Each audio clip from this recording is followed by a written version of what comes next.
Moscow, AFP.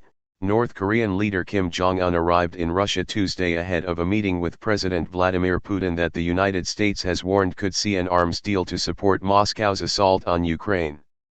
Making a rare foreign trip and his first since the pandemic, an unsmiling Kim waved from the doorway of his heavily armored private train as it departed Pyongyang on Sunday evening, according to images published by North Korean state media. Kim will meet Putin at an unspecified location in Russia's Far East region later this week, according to Kremlin spokesman Dmitry Peskov.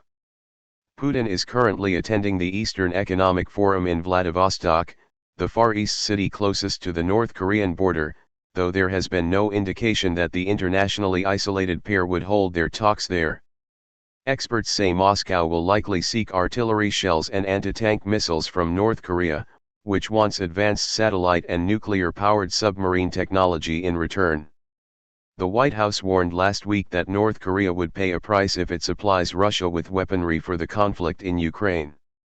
Defying the warnings, Kim left North Korea for Russia on Sunday, according to the official Korean Central News Agency, KCNA.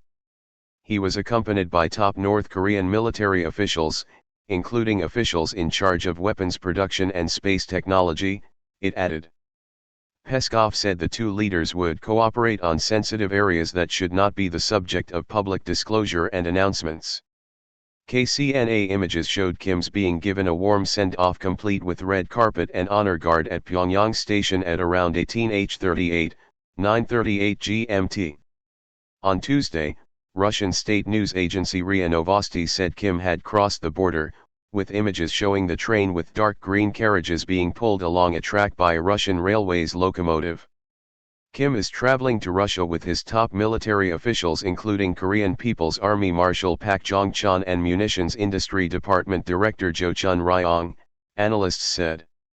This indicates a Putin-Kim summit is likely to heavily focus on Russia and North Korea's possible military cooperation, Yang Moo-jin, president of the University of North Korean Studies in Seoul, told AFP. Moscow sent Defense Minister Sergei Shoigu to Pyongyang in July.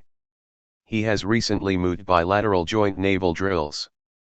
Kim has been steadfast in his support for Moscow's Ukraine invasion, including, Washington says, supplying rockets and missiles.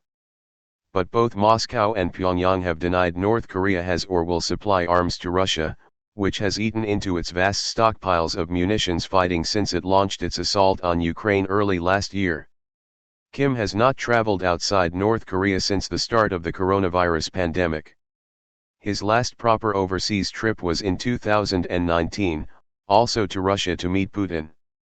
North Korea has the crude ammunition that Putin needs for his illegal war in Ukraine, while Moscow has submarine, ballistic, and satellite technologies that could help Pyongyang leapfrog engineering challenges it suffers under economic sanctions, said Leif-Erik Easley, a professor at Ewha University in Seoul. On Monday, the United States described Putin as desperate in seeking a meeting with Kim. Having to travel across the length of his own country to meet with an international pariah to ask for assistance in a war that he expected to win in the opening month, I would characterize it as him begging for assistance, State Department spokesman Matthew Miller said. I will remind both countries that any transfer of arms from North Korea to Russia would be in violation of multiple United Nations Security Council resolutions, he added.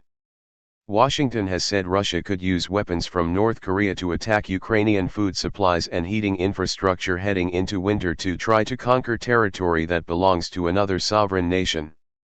Andrei Lankov, a North Korea expert at Kookmin University in Seoul, told AFP that a Putin-Kim summit was part of Moscow's gentle diplomatic blackmail of Seoul because Russia did not want South Korea to supply weapons to Kiev.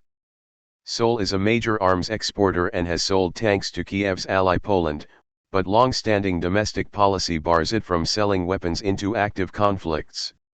The major worry of the Russian government now is a possible shipment of the South Korean ammunition to Ukraine, not just one shipment but a lot of shipments, Lankov said.